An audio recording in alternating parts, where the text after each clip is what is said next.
This recipe is for fresh milled whole wheat garlic knots. These are absolutely delicious. I hope you guys enjoy them. Thank you for watching.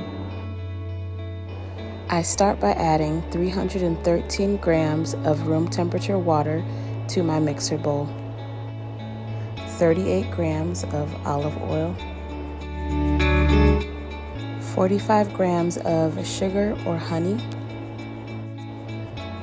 1 large egg, and 560 grams of fresh milled hard white or hard red wheat. I'm using hard white. I'm purposely leaving out the salt and the yeast. Now I'm going to mix that in my KitchenAid for about 2 to 4 minutes until all of the flour is fully incorporated.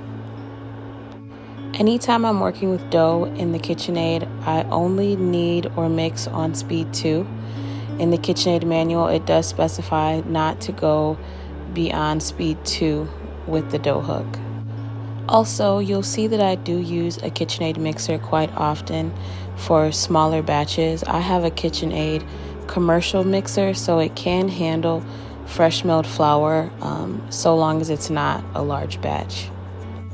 As you can see, this is not a very wet dough. Garlic knots are traditionally made with pizza dough, and so it's not going to be a very high hydration dough.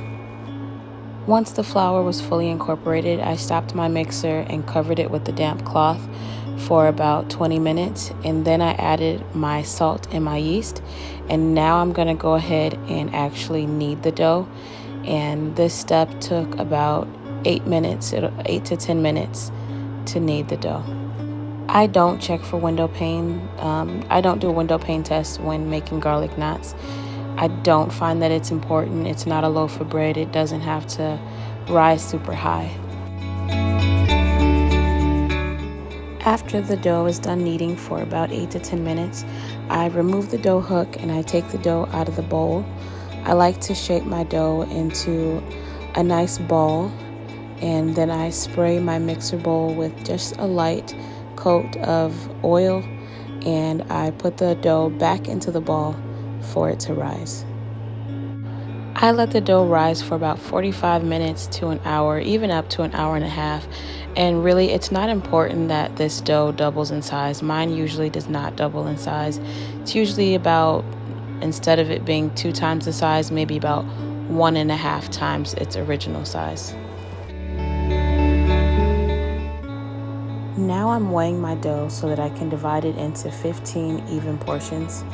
And what I do here is I weigh the dough and then I divide whatever number that is by 15. And then I just I rip off pieces and I tear my scale back to 0 and just continue to rip off the pieces. I found that this was the fastest way to go about getting my 15 balls of dough. Each of my little dough balls were about 68 grams each.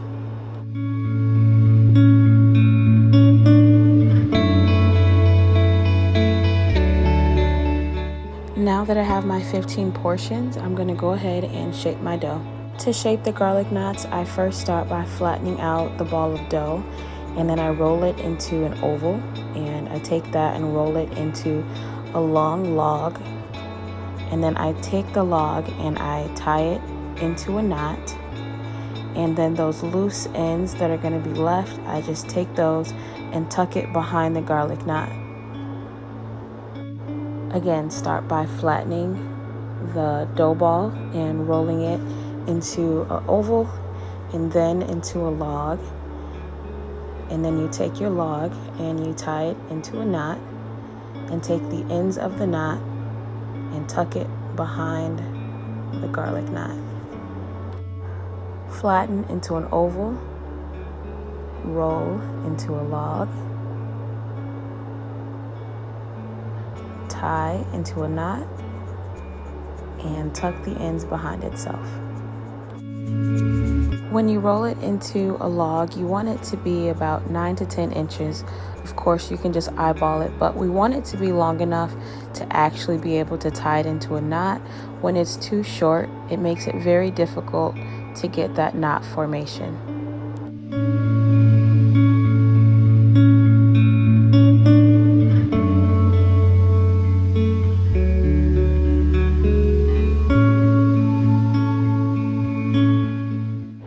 The tool that I'm using to roll these out is a double-sided roller. It really does come in handy, especially when working with fresh milled flour. I will go ahead and leave the link in the description.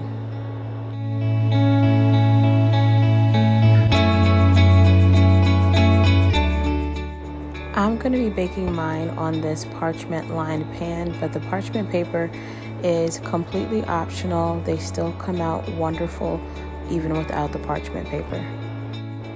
Once all of my garlic knots are shaped, I cover it with a damp cloth and I allow these to rise for about 45 minutes to an hour.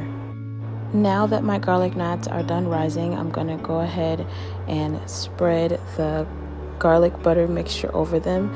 I'm using 4 tablespoons of butter, a teaspoon of garlic powder, a half a teaspoon of salt, half a teaspoon of basil, a half a teaspoon of oregano, and about a 1/4 teaspoon of rosemary. And quite honestly, I usually don't measure, but in order to make this more helpful, I am giving some measurements. I'm just doing a light coat before baking, and then with the leftover mixture, I'm going to do another light coat after baking. These are now going in the oven on 400 for about 10 to 15 minutes. And once they come out, I spread the remaining garlic butter mixture over the garlic knots. I served this with fresh milled homemade spaghetti pasta, and I will be sharing a recipe for fresh milled pasta, so please be on the lookout for that as well. Here is the finished product. My family absolutely loves these, and I hope you guys enjoy them just as much as we do.